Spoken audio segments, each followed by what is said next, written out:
चलिए, good morning to all of you. कैसे हैं आप लोग? ठीक ठाक हैं सर? चलिए, तो फिर ठीक ठाक हैं तो आइए अब लोग क्लास स्टार्ट कर लें अपने। अच्छा, हमने पिछले क्लास में जो सीएमए एग्जीक्यूटिव की सीएस एग्जीक्यूटिव की जो क्लास थी उसमें हमने इशू ऑफ शेयर से स्टार्ट करा था, ठीक है। और इशू ऑफ शेयर में मैंने बेसिक नॉलेज ली थी कि a company can issue of a share and a company can demand a call money, यानी कि कंपनी किस टाइप से शेयर इशू करेगी, ठीक है। और उसके बाद वो कॉल मनी की किस तरह से अपनी मंगवाएगी। मैंने डिफरेंट टाइप की कॉल बताया था कि ऑन एप्लीकेशन मंगवाएगा, फिर अलॉटमेंट मंगवाएगा, फिर first and second and last में फाइनल कॉल की कॉल, जिस पर मैंने एक प्रैक्टिकल क्वेश्चंस भी करा था इशू ऑफ शेयर से। आज हम उसी में आगे कॉन्सेप्ट करेंगे। जब वहां पर मैंने सिंपल सी आपको बताया था कि a company can issue of a share at the two types, that means issue at a par and issue at a premium. तो आज हम प्रीमियम से भी एक कॉन्सेप्ट करेंगे। तो आइए, सबसे पहले स्टार्टिंग में आज हम एक क्वेश्चन से लिखेंगे प्रीमियम वाला। क्वेश्चन है हमारा कि एक्स लिमिटेड, आप पहले लिखो इसे, x limited issue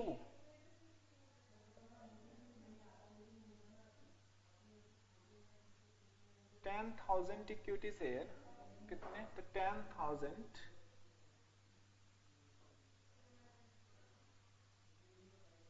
equity share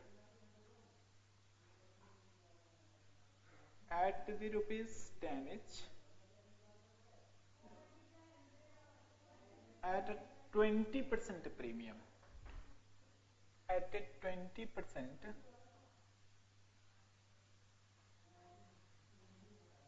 premium payable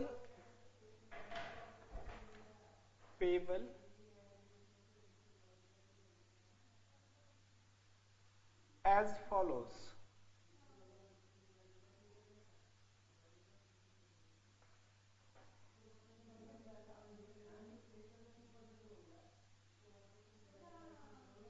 On applications ₹3, on allotment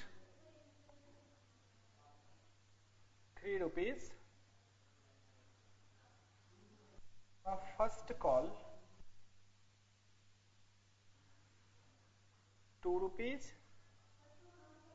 on a second and final call ₹2.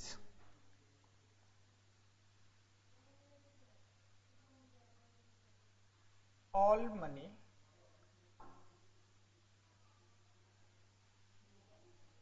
received on due date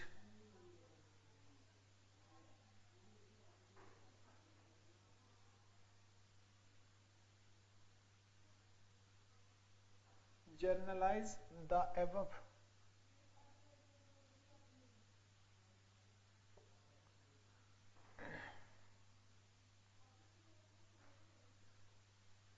ये सिंपल सी मैंने क्वेश्चंस लिखा है। मैंने सिंपल सी पिछले क्लास में जो क्वेश्चन लिया था वो पार से रिलेटेड लिया था, आज हम प्रीमियम से लिए हैं। इस क्वेश्चन में मैंने दिया कि एक्स लिमिटेड जो कंपनी है वो 10,000 की इक्विटी शेयर इशू कर रही है, वो ₹10 वाले इनके। एक शेयर का कितना कॉस्ट है? एक शेयर का कॉस्ट है ₹10, और इस ₹10 को उन्होंने at the rate of 20% premium पे इशू करी है। कितने परसेंट? तो 20%। आप ध्यान देंगे यहाँ पे लिखा हुआ है कि ₹10 की कॉस्ट थी, लेकिन इन्होंने इशू कितने में किए हैं? 20% प्रीमियम। प्रीमियम का मतलब होता है कि जब आप नॉमिनल वैल्यू से ₹1 भी ज्यादा लेकर के कंपनी में शेयर इशू करते हो तो उस ज्यादा वाली रेट को ही प्रीमियम कही जाती है। इसकी डिस्कस हमने पिछले क्लास में करी थी। आज उस पर हम प्रैक्टिकल क्वेश्चंस करने जा रहे हैं, ठीक है। तो मैंने कहा कि सिंपल सी बात है कि अगर आपकी कॉस्ट ₹10 है और ₹10 पे आप अगर 20% प्रीमियम ले रहे हो तो ₹2 लोगे। That means issue price of share कितने बन गए? ₹12। दैट मीन्स हमारे इशू प्राइस ऑफ शेयर हैं, ये हैं हमारे नॉमिनल वैल्यू। मैंने इस तरह बताया था कि देखो ये नॉमिनल वैल्यू होते हैं, इसमें अगर ज्यादा ली दैट इज कॉल्ड प्रीमियम, इसे हम प्रीमियम बोलते हैं। और जितने में आपने इशू करा इसे हम बोलते हैं, ये है issue price. It is called issue price of a share. तो क्वेश्चन में कितने में इश्यू करी है, तो 12 रुपीज में। अब देखोगे कि इस 12 रुपए लेने में कंपनी ने कॉल कितने किए हैं, तो इन्होंने कहा कि 3 रुपए आप हमें एप्लीकेशन के समय देना, 3 रुपीज हमें अलॉटमेंट पर देना, 2 रुपीज फर्स्ट कॉल पे एंड 2 रुपीज फाइनल कॉल पे। ओवरऑल देखा जाए तो क्वेश्चंस में ये हमें 10 रुपए ही हो रहे हैं, यानी कि ओवरऑल, यानी कि जो फाइनल कॉल तक क्वेश्चन बता रही है आपको, ये सारे कॉल रेट जोड़ने के बाद 10 रुपीज भी हो रहे हैं। तो अब मेरे को बताओ आप लोग कि हम प्रीमियम किस कॉल मनी के साथ लें, ठीक है, इसके इंडिकेशन क्वेश्चंस में नहीं है। अब ध्यान रखो, अगर मैं कहूं कि प्रीमियम आपके एप्लीकेशन के साथ आते हैं, अगर क्वेश्चन की इंडिकेशन होता कि चलो जी एप्लीकेशन का रेट कितना हो जाएगा 3 प्लस में 2 5 रुपीज, तो हम अकॉर्डिंग टू क्वेश्चन 5 करते, लेकिन हम ऐसा नहीं कर सकते। क्यों? क्योंकि क्वेश्चन की इंडिकेशन ऐसा नहीं है। तो इसके लिए पहले एक नोट्स लिखें, फिर हम इसकी सॉल्यूशन करेंगे। तो नोट्स लिखें पहले, आप ध्यान रखेंगे इस क्वेश्चन की जस्ट सॉल्यूशन करने से पहले एक बड़ी सी नोट्स लिखेंगे। नोट्स के आगे आप हाथ शो करेंगे ताकि आपको याद रहे कि ये नोट्स इंपॉर्टेंट है। और वो नोट्स क्या होगा, आप इस तरह लिखेंगे नोट्स, ठीक है। नोट्स में क्या लिखने हैं, तो लिखेंगे if question is silent, if question is silent about adjustment of securities premium, adjustment of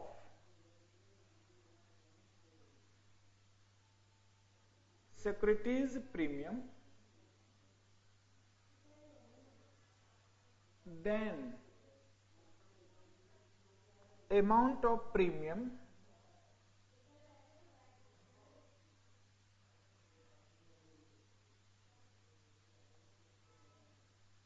always adjusted with,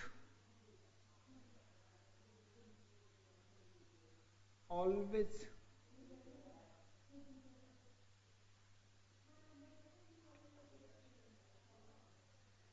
adjusted with allotment।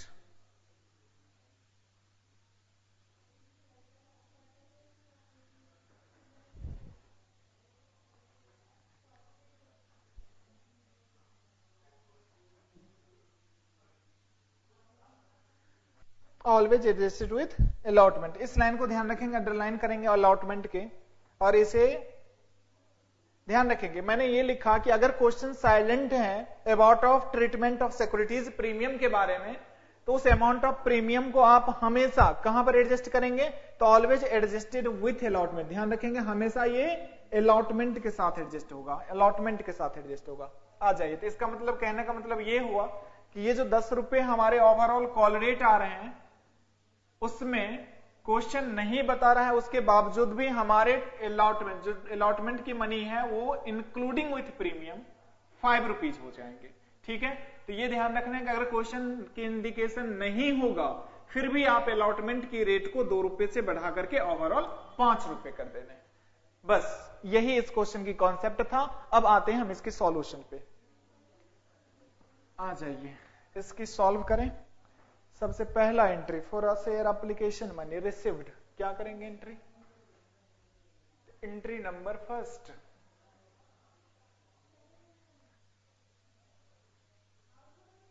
First entry bank account debit to equity share application account. कितने से, तो पूरे आपके पास था 10,000 की applicants और एक application money पे 3 रुपए, कितने आ गए 30,000। आप यहां पर लिखेंगे 30,000। Entry number 2,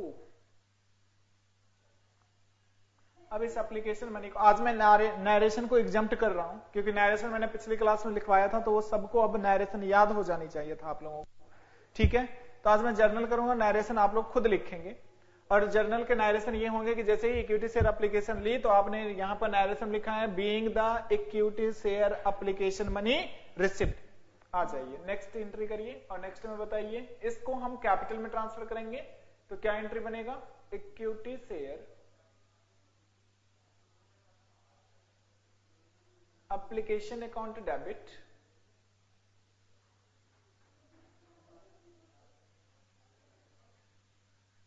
to equity share capital account.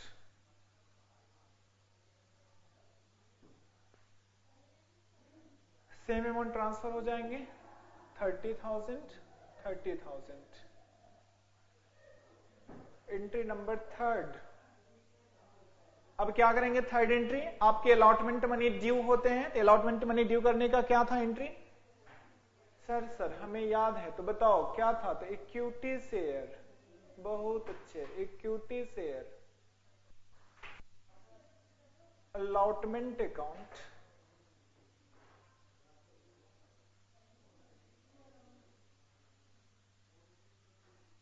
Debit to equity share capital account, और वो कितने हो जाएंगे, तो पूरे 30,000, सॉरी क्योंकि यहां पर देखो इंक्लूडिंग प्रीमियम है तो ध्यान रखेंगे आप पूरे ड्यू कितने से करेंगे, तो 10,000 का इक्विटी शेयर और पर शेयर से कितने, 10,000 की इक्विटी शेयर और पर शेयर से आपके कितने आने हैं अलॉटमेंट पर, इंक्लूडिंग प्रीमियम 5 रुपीज, तो ये कितने हो जाएंगे पूरे 50,000 रुपीज, कितने हो जाएंगे 50,000। आइए नेक्स्ट एंट्री करें फोर्थ। अब इसे अच्छा 50,000 नॉट इंक्लूडेड प्रीमियम, 3 रुपए तो हमें अलॉटमेंट के मिले थे, 3 रुपीज तो हमें अलॉटमेंट के मिले थे, टोटल हमें कितने लेने अलॉटमेंट पर, पूरे 50,000, जिसमें 10,000 इंटू 3 हमारी कैपिटल की कैपेसिटी, हमारी ओरिजिनल कैपेसिटी सिर्फ अलॉटमेंट की 30,000 है, और बाकी जो 20,000 है वो आपके सिक्योरिटीज प्रीमियम के आ रहे हैं। तो premium is the revenue for a business, premium क्या है, बिजनेस की रेवेन्यू है, तो इसीलिए आप अलग से लिखेंगे कि 10,000 इंटू में जो 2 रुपीज है, it is the part of profits, ये हमारे बिजनेस की रेवेन्यू का पार्ट है। This amount transfer to general reserve, that means reserve and surplus की हेड में आ जाते हैं। आप ध्यान रखो कंपनीज अकाउंट की जब मैं बैलेंस शीट बताऊंगा तो that is both contents in the separate head of the balance sheet, separate sub head, it is covered in a share capital and it is covered in a reserve and surplus. तो ध्यान रखोगे दोनों तो आते हैं share holders fund में, लेकिन ये दोनों फंड की सेपरेट सब हेड होते हैं। एक आती है शेयर कैपिटल, जो शेयर कैपिटल दिख रहे हैं आपको 30,000, ये शेयर कैपिटल की सब हेड में आएंगे, और जो ये सिक्योरिटीज प्रीमियम के 10,000 इंटू में तो 20,000 रुपए दिख रहे हैं, ये आपके प्रॉफिट्स के part, that means reserve and surplus में आएंगे। तो इसीलिए दोनों को एक जगह इकट्ठा करके दिखाना नहीं है, क्योंकि इसके अकॉर्डिंग आपकी कॉन्सेप्ट गलती हो जाते हैं। ठीक है, इसलिए दोनों को अलग अलग दिखाना है, आपको प्रॉफिट्स के पार्ट को अलग दिखाना है क्योंकि ये रिजर्व एंड सरप्लस में जाते हैं, और कैपिटल की पार्ट को अलग दिखाना है क्योंकि ये शेयर कैपिटल में जाते हैं। ठीक है सर, समझ में आ गया, चलिए तो फिर आगे चलें। ठीक है, तो मैंने कहा ड्यू करने में हमें तो अलॉटमेंट में पूरे 50,000 ही आएंगे, लेकिन हमारे कैपिटल की कैपेसिटी ओनली 30,000 की है, 10,000 इंटू में 2 यानी कि 20,000 हमारी इनकम की कैपेसिटी। चलिए जी आगे चलें, तो फिर इसके पैसे लेंगे आप। अब बैंक में तो ये क्लासिफिकेशन जरूरी नहीं है, क्योंकि बैंक में तो आपको ये अलग करके अकाउंट में थोड़ा ही रखेगा कि सर ये मेरा प्रॉफिट का पैसा है, इसे अलग रखो। बैंक तो सारे पैसे एक ही एटीएम से निकलेंगे, तो आप सिंपल से रिसिप्ट के समय करेंगे bank account debit to equity share allotment, to equity share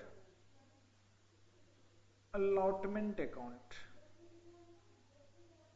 और वो कितने आ रहे हैं अलॉटमेंट पर, तो पूरे 50,000 rupees.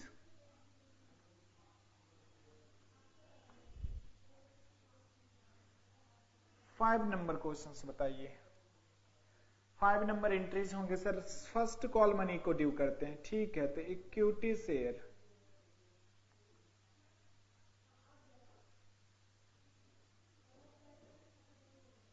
First call account debit to equity share capital account. कितने आने थे? 10,000 इंटू में 2, दैट मीन्स 20,000 रुपीज। जब ये पेमेंट आप लेंगे तो 6th एंट्री क्या होगा? Bank account debit to equity share first call account, first call account. ये कितने हो जाएंगे? तो ये हो जाएंगे सेम अमाउंट, 20,000 जो ड्यू किया था वो 20,000 आपको मिल चुके हैं। 7th एंट्री लिखिए। सर फाइनल कॉल भी कर लेते हैं। हाँ सर क्यों नहीं, आइए तो लिखेंगे equity share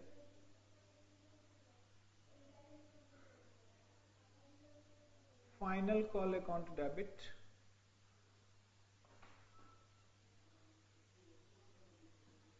to equity share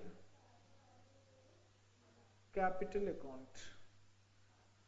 वो कितने?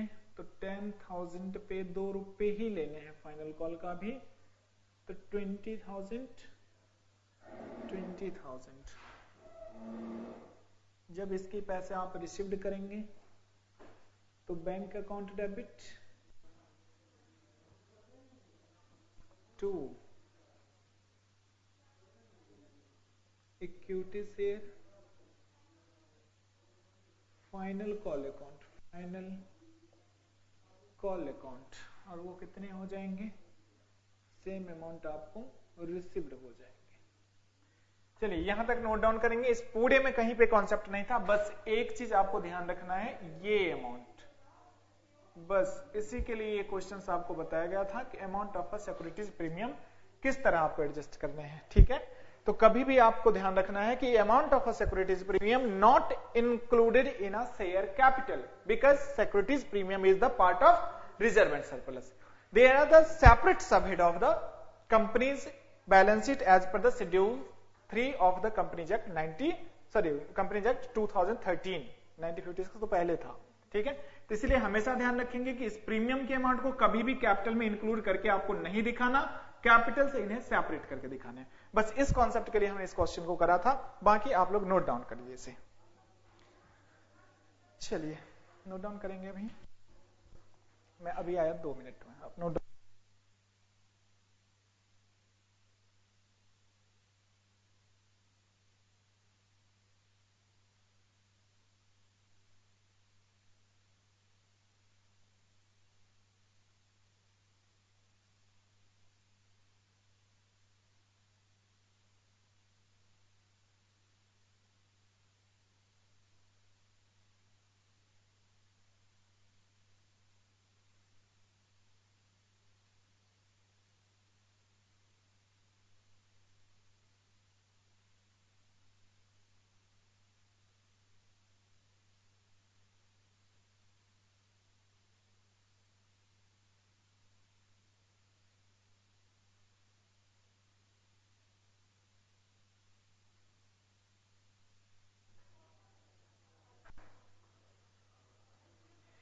चलिए इसे नोट डाउन हो जाए तो बताएंगे आप लोग, जल्दी से नोट डाउन करिए इसे।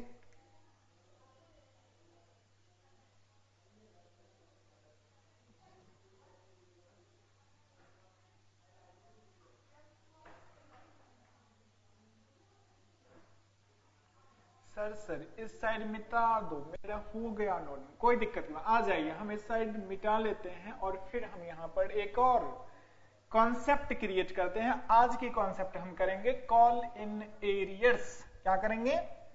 Call in arrears. आइए ये भी लिख लिया आप लोगों ने? हाँ सर ये भी लिख लिया, ये भी मिटा दीजिए, कोई दिक्कत की बात नहीं, मैं ये भी मिटा लिया। ठीक है,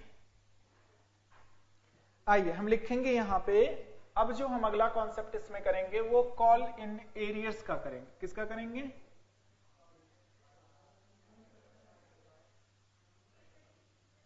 call in arrears.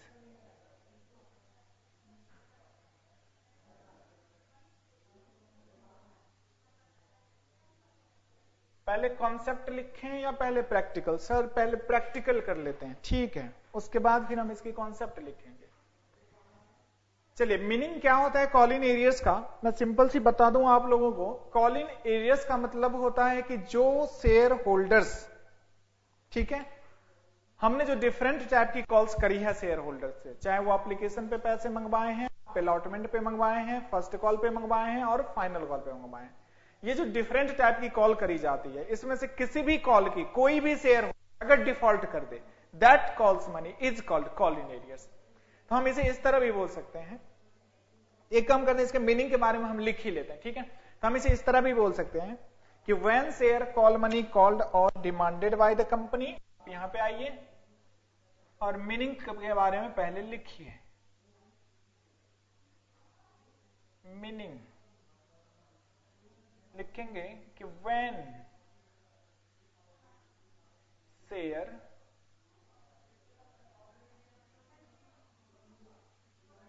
Call money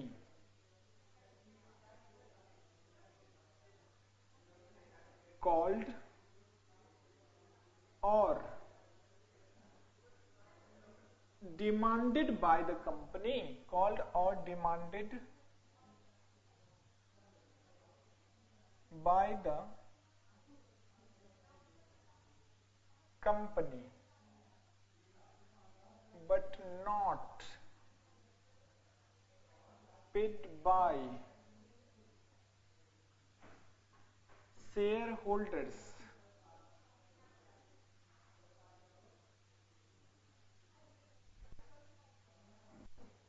at the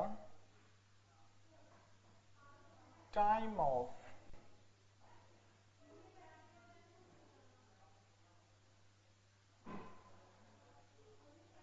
due date of the calls, then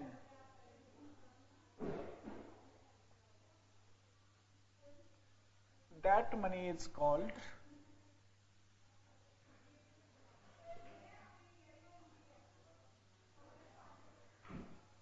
call in arrears।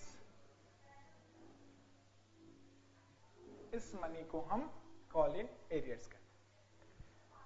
ये सिंपल सी मीनिंग मैंने आपको बताया कि देखो जी, when share call money called और डिमांडेड बाय द कंपनी, जब शेयर की किसी भी कॉल की कॉल मनी कंपनी के द्वारा मंगवाई जाती है। कॉल्ड मतलब मंगवाना या डिमांड मतलब भी मंगवाना, इसलिए दोनों वर्ड दिया मैंने, कॉल्ड और demanded by the company but not paid by the share holders. ध्यान रखेंगे इस वर्ड को कि शेयर होल्डर्स ने पेड नहीं किया, not paid by the share holders at the time of due date of the calls. कब तक नहीं किया? तो जिस कॉल की जो ड्यू डेट है, इस ड्यू डेट तक अगर शेयर होल्डर्स ने उसे पेमेंट नहीं दी है, तो then that money is called call in arrears.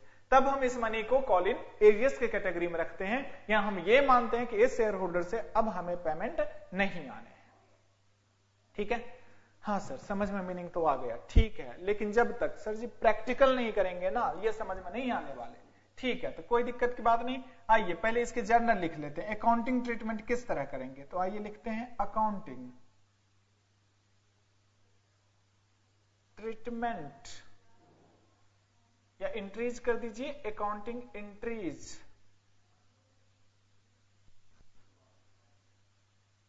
Of call in arrears. Call in arrears की हम अकाउंटिंग एंट्रीज किस तरह करेंगे। तो केस ए में लिखेंगे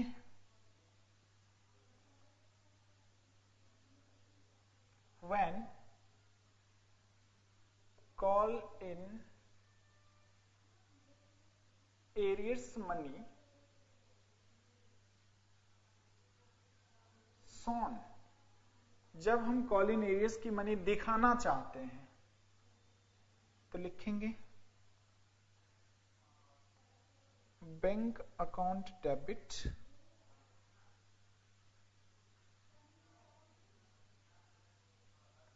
call in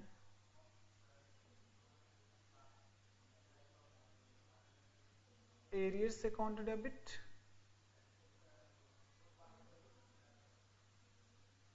to share dot dot calls में कर दे रहा हूं। अगर अलॉटमेंट पे डिफॉल्ट है तो टू शेयर अलॉटमेंट अकाउंट, अगर फर्स्ट कॉल पे डिफॉल्ट है तो to share first call, final है तो टू शेयर फाइनल कॉल। ध्यान रखेंगे, इसलिए मैंने share dot dot dot calls कर रहा हूं। ठीक है, चलिए लिखेंगे इसे being the call money received, call money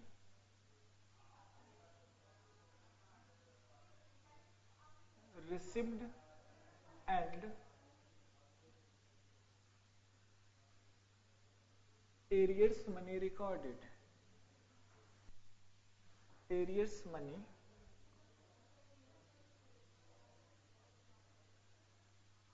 recorded। इसी में केस बी लिखेंगे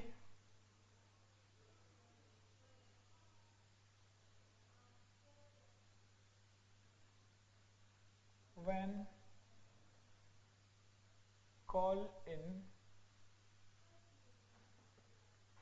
arrears money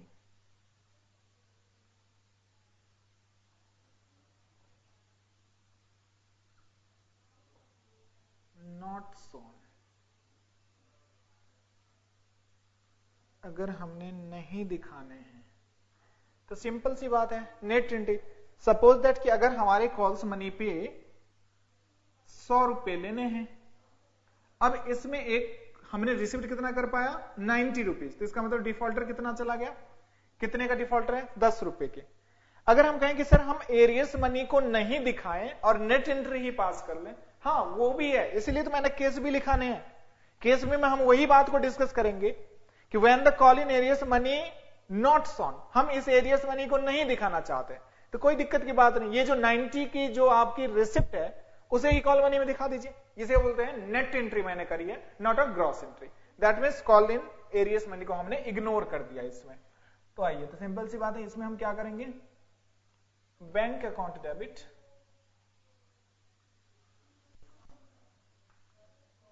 to share dot dot calls account, और वो कितने हो जाएंगे, तो सिंपल से 90-90। ये एजम्पशन है, ये कोई कॉन्सेप्ट नहीं है कि 90-90 और 100 आपको लिखना है, ये मैंने वैसे ही एजम्पशन लिया था। ठीक है, तो 90-90 और 100 लिखने की कोई जरूरत नहीं है आपको। ठीक है, आप सिर्फ कॉन्सेप्ट लिखें, यहां पर लिखेंगे बीइंग द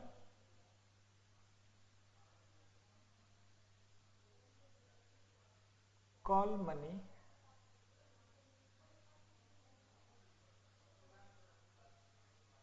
रिसीव्ड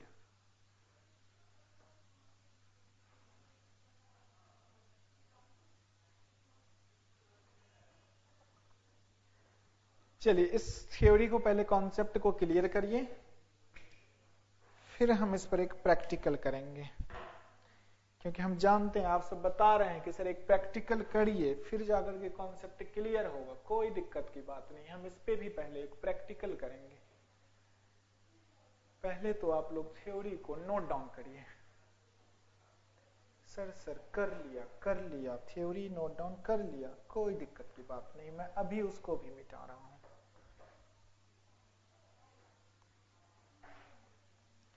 आप आराम से नोट डाउन करिए, तब तक मैं यहां पे क्वेश्चंस अपना क्रिएट कर ले रहा हूं। ये क्वेश्चन किन से रिलेटेड है, तो कॉल इन एरियर्स से। क्वेश्चंस क्या है, सिंपल सी बात है, यहां पर भी एक्स लिमिटेड ही आएगा, आप घबराए नहीं, सारे क्वेश्चन उसी टाइप की होंगे जिस टाइप की आपने स्टार्टिंग से करते आए। एक्स इशू करी है इक्विटी शेयर अच्छा इशू 10,000 कर दीजिए, 10,000 इक्विटी शेयर करी है इशू।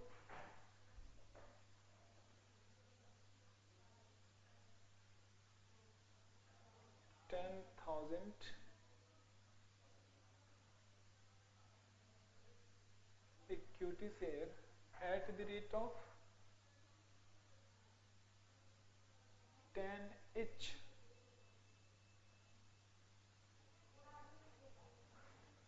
सर प्रीमियम भी दे दीजिए इसमें, ठीक है कोई नहीं, लो जी प्रीमियम भी आ गया at 20% premium, 20%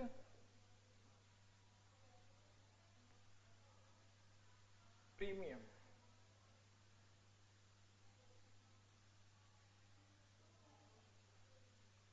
people as follows। आप यहां पर लिखेंगे पहले on application 3 rupees, on allotment यहां पे लिखेंगे ब्रैकेट में इंक्लूडिंग ₹1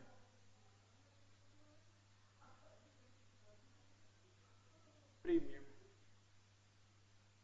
अलॉटमेंट पे इसको 5 कर दीजिए, यहां पर भी ब्रैकेट में लिखिए इंक्लूडिंग ₹1 प्रीमियम।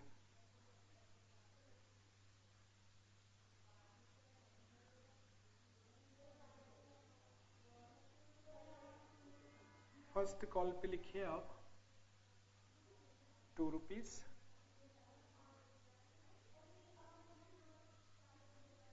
फाइनल कॉल पे 2 रुपीज। लिखेंगे all money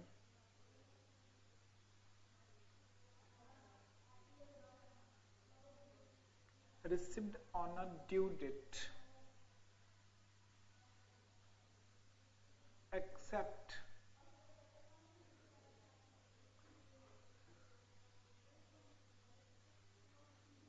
Sohan is the holder of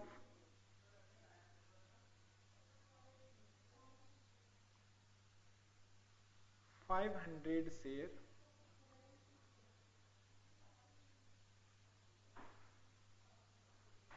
not paid allotment and calls money।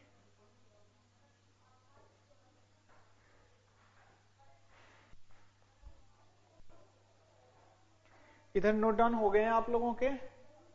हाँ सर इधर हो गया नोट डाउन, ठीक है कोई दिक्कत की बात नहीं। आप उस क्वेश्चंस को नोट डाउन करिए और फिर हम इन लोगों इनकी सॉल्यूशन पे आएंगे।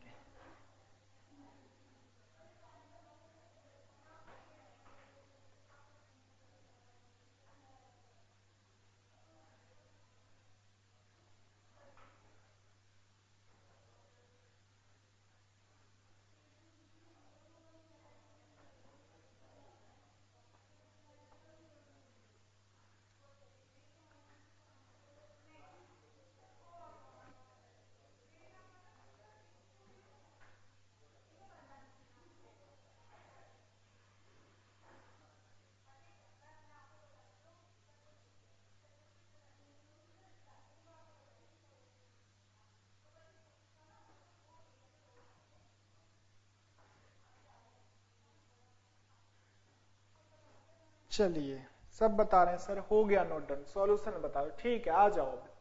पहले इस क्वेश्चंस को देखेंगे। इस क्वेश्चंस में क्या है कि एक्स लिमिटेड ने इशू करी है 10,000 इक्विटी शेयर ऑफ ₹10 इच, वो एट कितने पे, तो 20% प्रीमियम पे। ध्यान रखेंगे इससे जस्ट मैंने पिछले वाला क्वेश्चंस लिया था तो वहां पर इस 20% प्रीमियम पे तो इशू करी थी, लेकिन मैंने ये नहीं बताया था कि amount of premium to be adjusted with this call, यानी कि हमारे प्रीमियम के अमाउंट किस मनी के साथ, किस कॉल मनी के साथ रिसीव्ड हो रहे हैं, इसके बारे में मैंने कोई इंफॉर्मेशन नहीं दिया था।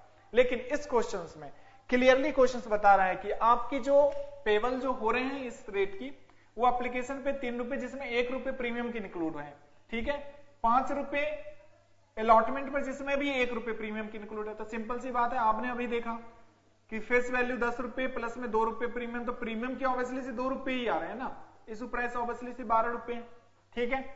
तो सिंपल सी बात है, फर्स्ट कॉल पे 2 रुपए and second and final call पे 2 रुपए आपके आ रहे हैं। तो आप सिंपल सी बात है, यहां पे देखो 5 प्लस में 3 कितने हुए 8, 8 प्लस में 2 कितने हुए 10, 10 प्लस में 2 कितने हो गए 12, यानी कि ओवरऑल सबकी ऐड देखा जाए तो ये 12 रुपए हुए हैं, जो 12 रुपए हमारे इशू प्राइस के बराबर है।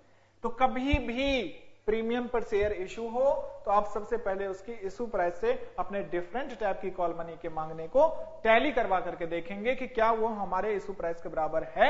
अगर नहीं है तो अमाउंट ऑफ सिक्योरिटीज प्रीमियम को अपने अकॉर्डिंग आपने एडजस्ट करना है, अगर है तो इसका मतलब वो प्रीमियम की किस कॉल मनी के साथ रिसीव हो रही है उसकी इंफॉर्मेशन क्वेश्चन में बता दिया होगा।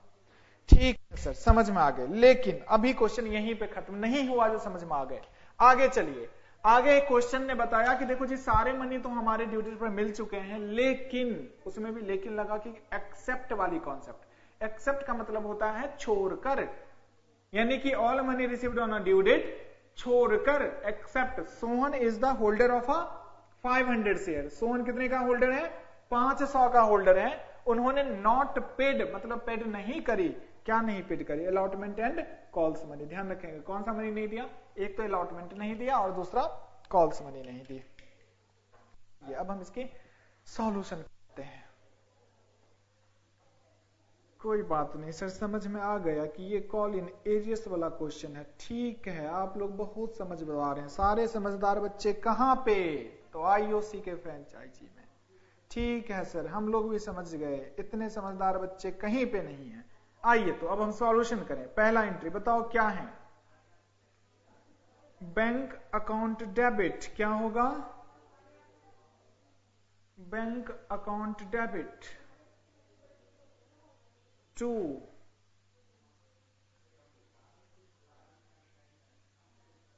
Equity share application account to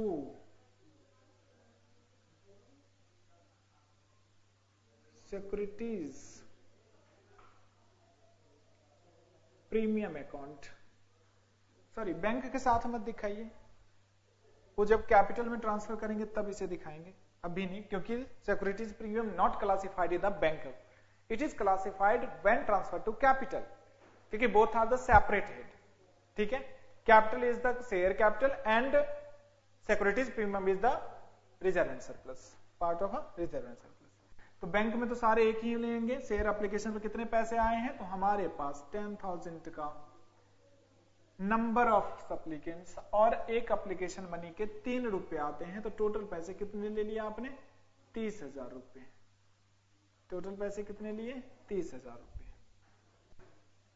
second entry बताइए, अब इस एप्लीकेशन मनी को हम अपने कैपिटल बनाएंगे, तो आप क्या करेंगे, equity share application account debit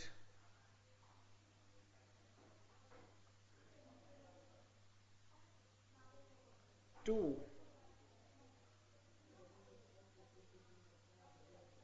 equity share capital account to securities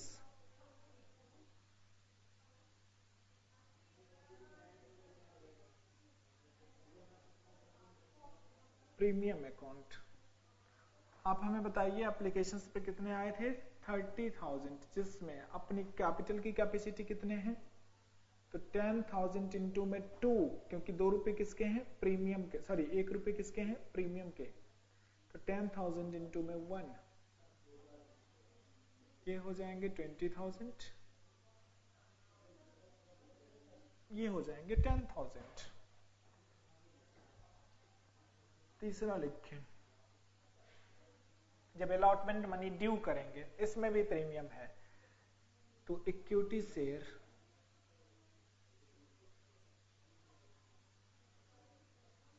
allotment account debit,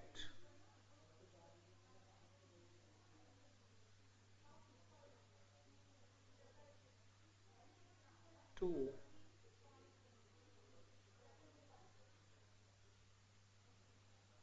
equity share capital account, to securities premium account,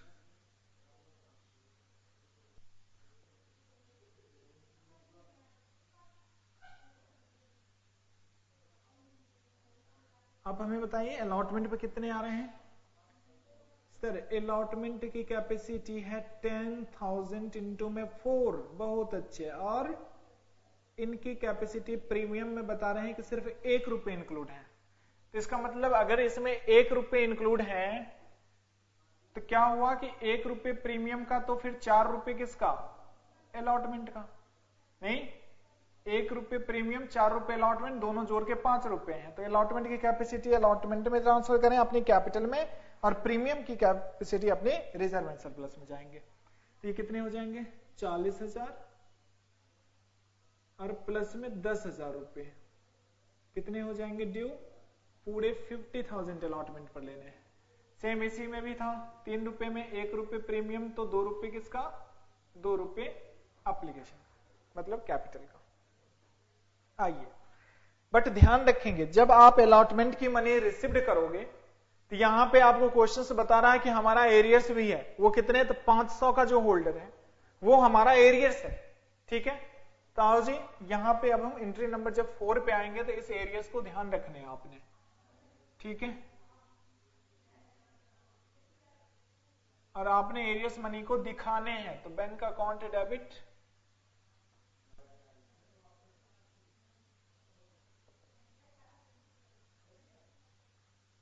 call in arrears account debit to equity share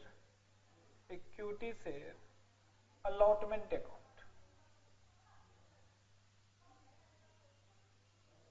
आप कहेंगे कि sir हमारे allotment पे कितने आने थे? तो पूरे 50,000 कितने आने थे अलॉटमेंट पे? तो जितने अलॉटमेंट डेबिट दिख रहे हैं आपको, ये देखो डेबिट में 50,000 दिख रहे हैं, आपने क्रेडिट तो एज इट इज इसी अमाउंट से करना है। जो यहां पे दिख रहे हैं वही अमाउंट यहां पर क्रेडिट होगा। इस बात को ध्यान रखें, क्योंकि जो अमाउंट आपने क्रेडिट किया है वो डेबिट वाले अमाउंट को ही क्रेडिट किया। हमें इतने पैसे लेने हैं जितने हमने आपको पहले ड्यू कर रखा है। अब रही बात कि इसमें आपको मिले कितने, वो बैंक में दिखाएंगे, जो नहीं मिले वो एरियर्स में दिखाएंगे। यानी कि इतने पैसे हमारे लेके बंदे ने निकल लिया, मतलब हमें पेमेंट नहीं करा। तो बड़ी सिंपल सी बात है सर, यही था कॉल इन एरियर्स। अच्छा, अब समझ में आया कि इतने इजी होते हैं। अब मेरे को बताओ क्वेश्चन ने क्या इंडिकेट कर दिया आपको कि 500 का जो सोहन होल्डर था वो not paid allotment and calls money. तो अलॉटमेंट पर कितने नहीं दिए होंगे? तो 500 का होल्डर और एक अलॉटमेंट पर इंक्लूडिंग प्रीमियम ₹5 आने थे। तो इसका मतलब कितने नहीं दिए? ₹5 नहीं दिए होंगे। तो बताओ टोटल पैसे कितने नहीं दिए? सर समझ में आ गया, कितने नहीं दिए? ₹2,500। तो कितने दे दिए? सर ₹22,500। क्या हम इसका भी ब्रेकिंग लिख सकते हैं? हाँ, क्यों नहीं, इसका भी लिख सकते हो। कैसे? तो 9,500 रिमाइनिंग शेयर होल्डर बचे। अगर मैं डिफॉल्टर शेयर होल्डर 500 पूरे 10,000 के शेयर होल्डर में से माइनस कर दूं तो 9,500 बचे, और मल्टीप्लाई बाय आप इसे कर दोगे ₹5 तो कितने आ जाएंगे? सॉरी 22,500 किसने लिखा? इसे 42 लिखो। क्या लिखते हैं? किसने लिखा इसे लिखें 42,500। ठीक है, चलिए इसे नोट डाउन करिए। फिर आते हैं नेक्स्ट एंट्रीज पे। Next entry number 5, entry number 5 पे बताओ क्या करें। अब हम फिर नेक्स्ट कॉल, फर्स्ट कॉल को ड्यू करें। फर्स्ट कॉल का रेट कितना है? ₹2। Equity share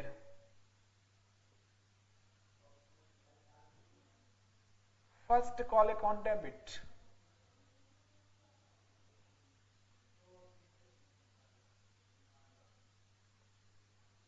to equity share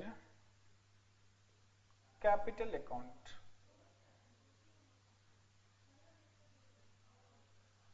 अब इसमें तो प्रीमियम है नहीं जो आप अलग से प्रीमियम करोगे, सिंपल से उसी मनी से ड्यू करोगे जितने आपके कैपेसिटी है। ठीक है, 10,000 equity share at the rate of 2 rupees कितने हो जाएंगे? 20,000। कितने हो जाएंगे? 20,000। सिक्स्थ इंट्रीज, इसको रिसीव करेंगे हम, तो ध्यान रखेंगे यहां पर भी एरियर्स आएगा, क्योंकि उन्होंने क्लियरली बता रखा था हमें कि not paid allotment and calls money. तो यहां पे आप कॉल इन एरियर्स को फिर से डेबिट करेंगे, तो क्या एंट्री बनेगा? बैंक अकाउंट डेबिट, पैसे कितने रिसीव्ड किए हमने, कॉल इन एरियर्स डेबिट, पैसे कितने नहीं रिसीव्ड किए हमने, और to equity share first call account, equity share first call account. अब हमारे को बताओ कि फर्स्ट कॉल पे कितने पैसे हैं? 20,000 आने थे, इसमें मिले आपको कितने नहीं? तो वो सिंपल सी बात है 500 का डिफॉल्टर्स, और कितने रुपए आपको नहीं दिए हैं? ठीक है,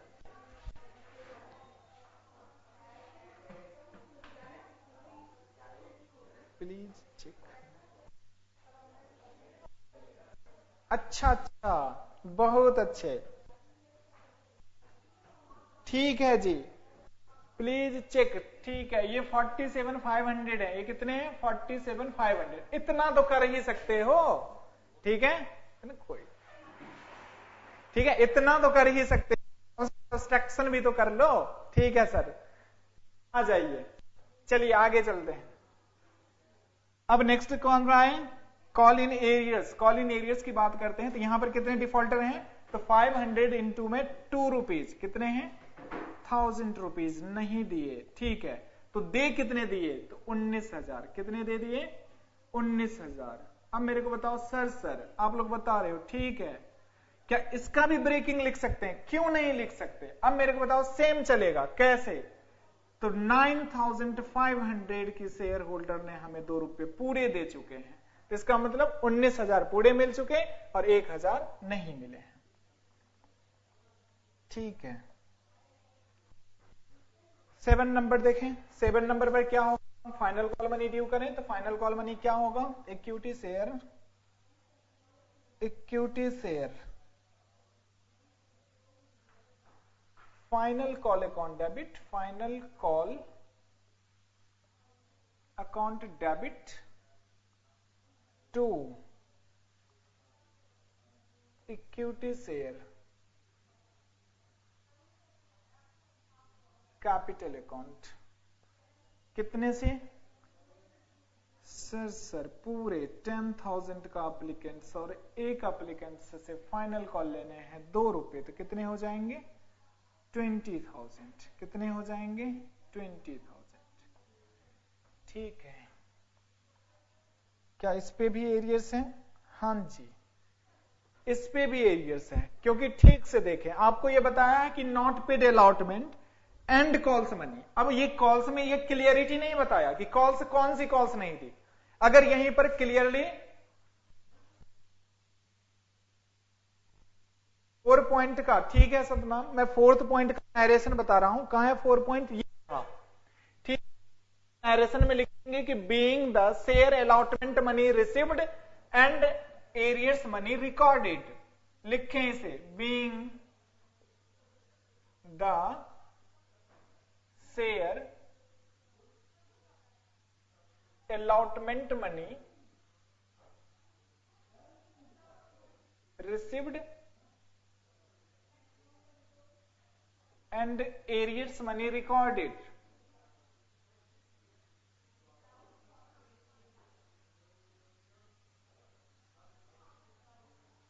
Recorded, ठीक है? क्या आप पिछले क्लास में नहीं आए थे? नरेशन आप पूछ रहे हैं, कोई बात नहीं, मैं सबकी नरेशन बता दूंगा। ठीक है जी, सेम यही रिकॉर्डेड सब में लिखना होगा। यही नरेशन आप जिस तरह यहां पर करो हो वहां पे करोगे, तो यहां पर लिखोगे call money received and arrears money recorded. ठीक है, बड़ी सिंपल सी बात है। और जो ड्यू वाली बात आएगी ना, तो उसमें सिंपल से लिखना है कि being the calls money due with premium, जहां पर प्रीमियम है तो विथ प्रीमियम। इसकी भी नारेशन आप लिख लें कि ड्यू करते समय क्या करेंगे, being the share allotment money due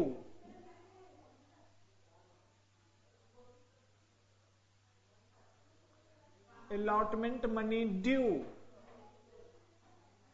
with premium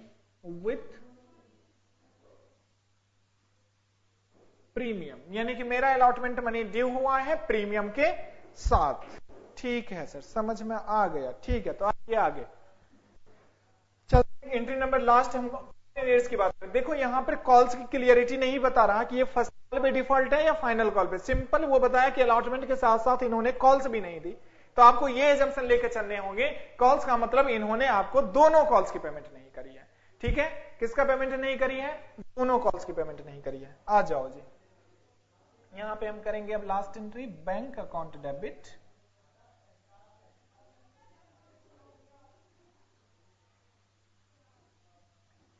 call in arrears account debit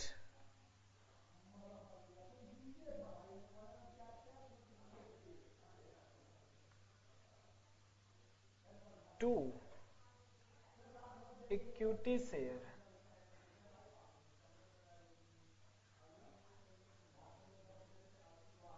final call. हमें बताओ फाइनल कॉल पे कितने पैसे आने थे, 20,000 रुपए। कितने नहीं आए, सेम अमाउंट 500 इंटू में 2 यानी कि 1000 रुपए नहीं आए, तो आ कितने गए, 19,000। कैसे, तो 9,500 का टोटल शेयर होल्डर्स ने 2 रुपए हमें दे चुके हैं। ठीक है, यहां तक नोट डाउन करिए और किन्हीं की क्वायरीज किसी पॉइंट से है तो बताएं, अपना क्वायरीज सेंड करें। अभी तक आज की न्यू कॉन्सेप्ट में मैंने कुछ भी नहीं, बस कॉल इन एरियर्स की कॉन्सेप्ट करा है। ठीक है, और कॉल इन एरियर की बहुत ही सिंपल सी कॉन्सेप्ट मैंने करा। ठीक है, क्योंकि अब ये सिंपल कॉन्सेप्ट है कि पहले इसे करने से पहले टफ था। ठीक है सर, समझ में आ गए। ठीक है, तो अगर कोई क्वायरीज है किन्हीं का तो वो अपनी क्वायरीज सेंड करेंगे हमें। ठीक है, फिलहाल नोट डाउन करिए इसे, इसके बाद हम इसकी बात आगे करेंगे।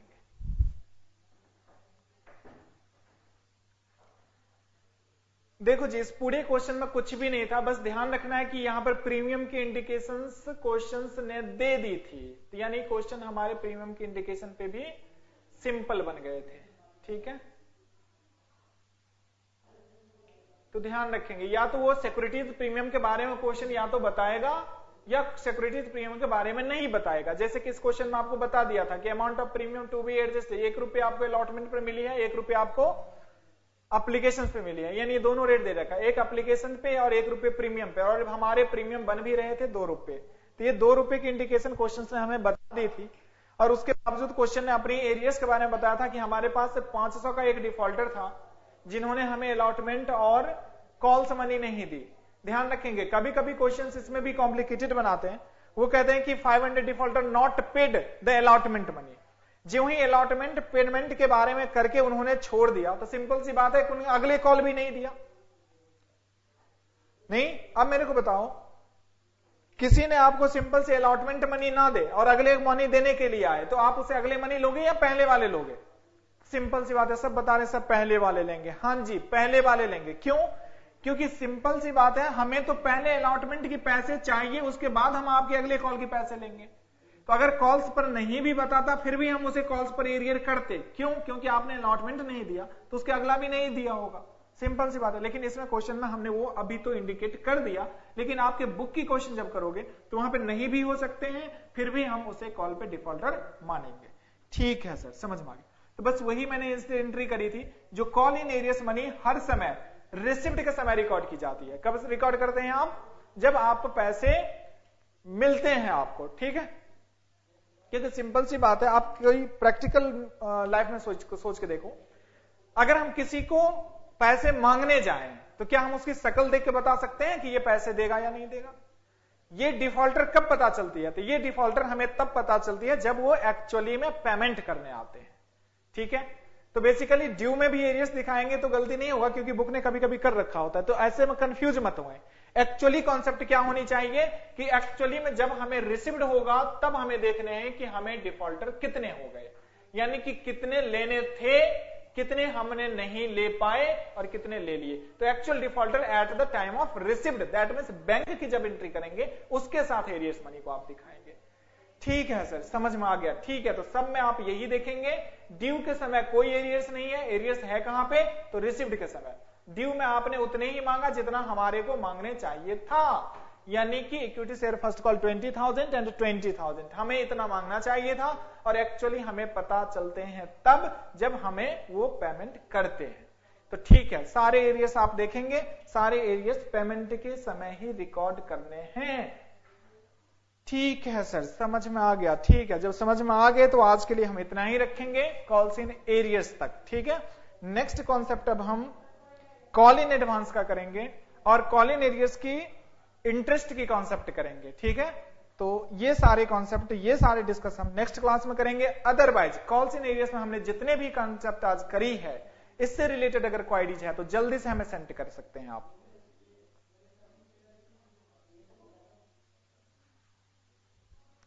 नहीं है तो ओके करके सेंड कर दें कि सर ओके है, सब कुछ समझ में आ गया।